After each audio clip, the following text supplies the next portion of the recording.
Age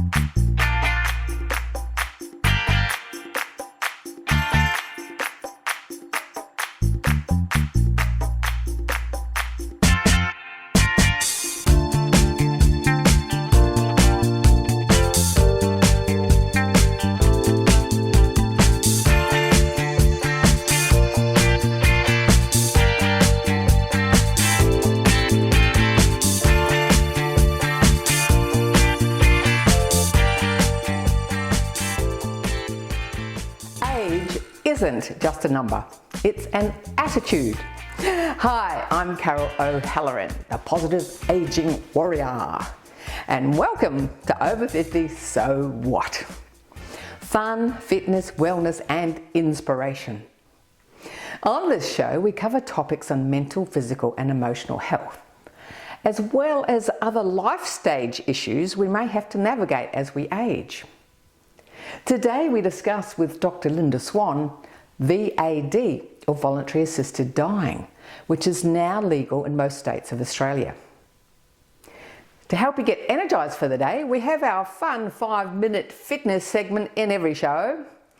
And lastly, we're going to find out more about Biketober, encouraging riders of all ages to get on their bikes and maybe even win prizes.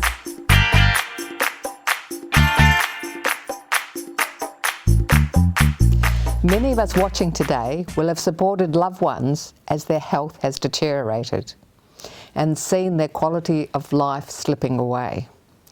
It can be very stressful seeing a loved one suffer. Well, now, in most states of Australia, there is a safe and compassionate end-of-life choice. It's called VAD, or Voluntary Assisted Dying. Hi Linda, welcome to the show. Hi Carol, great to be here. It's fantastic to have you on the show to discuss this really important topic. Since I've found out about this segment, I've been speaking to people about it, and it's been a positive response. And it's also been revealing that people don't know anything about it or much about it. And I did see that your poll showed that 70 to 90% were completely supportive and felt compassionate for people who are suffering at end of life. So what's the story? You say talk to your healthcare professional, but isn't there an issue over talking to GPs and other practitioners at the moment legally? There's absolutely no issue with you talking to a healthcare professional about it. There are in some states, as part of the laws, a restriction on a healthcare practitioner raising it with an individual. So one of the misconceptions can be that people assume that, if I'm eligible, my doctor will tell me. That is not the case. In some states, they're not allowed to do that. And in some health professionals' mind, it's not what they feel comfortable doing. A lot of people would prefer it if an individual clearly expressed an interest in discussing assisted dying.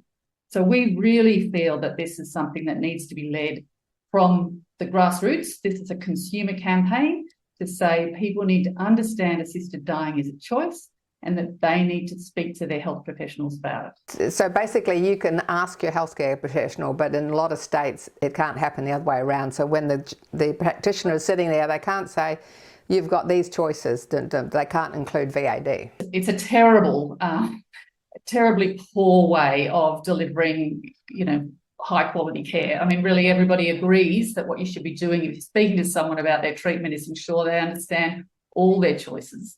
The whole idea that a law would restrict a doctor from telling a person all their choices at the end of life is the antithesis of good quality care. So it's certainly something that we're trying to, one of the things Go Gentle is campaigning around is trying to remove these gag clauses. It's only in place in Victoria and South Australia, but that's 2 states too many. And what we find is that it has a bit of a contagious effect, is because it's not able to be discussed in Victoria and South Australia, there's this sort of fear about discussing it around the whole country. So one of our priorities absolutely is to try and make sure that we remove these gag clauses so that health professionals can freely have the conversation with people about all their end-of-life choices. But right now, the way the laws are written in Victoria and South Australia, people need to raise it with their health professional. The health professional cannot raise it with them.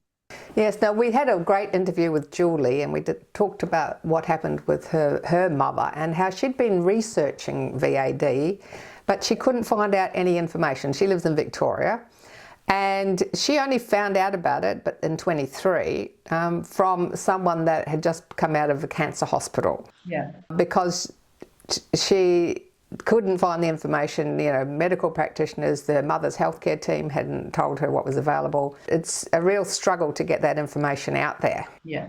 So at the moment, you said that anyone can talk to their practitioner. It's just the other way around as far as the practitioner outlining it as an option. Now, with regards to VAD generally, it's still, at the time we're speaking now, the Northern Territories is the only state where it's not available. Is that right? That's right. It's legal in all states and the ACT. ACT at this time have not yet implemented their law. That'll happen later this year. And there are signs that the Northern Territory is moving towards legislation as well. So we're in the not too distant future, we can anticipate that there will be voluntary assisted dying laws around all of Australia. And at that point, I would hope that we can start to work towards some consistency between the states. What happens when every state debated and negotiated a different set of laws is that there's small differences, but you know it's causing unnecessary confusion to what is a healthcare service that should be available to all Australians on an equitable basis. So tell us about the last 10 years. Mum had a rare form of melanoma for 25 years and skin issues before that. I moved to Melbourne in 1996 and Mum would frequently come over to dermatologists here, and then we found that she had melanoma as a result of some surgery which wasn't for melanoma, and the pathology came back melanoma, so that was a shock, and from then on it was a fight to keep the melanoma out of her eye. She was an incredibly healthy woman, loved her garden, very fit, very active, and so she just took it all in her stride, but it was a significant challenge, and the melanoma always was going to track towards her eye, and that happened in 2011. So the first surgery was 1999, and then it was 2011 when the melanoma had reached her eye, and there'd been some very confronting surgeries on the way through, and ultimately the eye had to be removed. I'll never forget that day. Yeah, so now you're helping to get the message out to all those other people, and now it's approved in all states except Northern Territories at the time we're recording this. Yes. So it's still a matter, like you mentioned with the GPs, of getting the message out for people who need it, because, I mean, your mother was 97, wasn't she? Yes, she was. And she had been struggling with really extreme health challenges. Wow, they were terrible, terrible. My mother had always said, I've never been gaga. I want to be in control to the end. And she was. Yeah. Beautiful that you were able to achieve that for her. Exactly. And you're wearing today some of her jewellery. Yes. In memory of her. She was a shining light to everybody around her.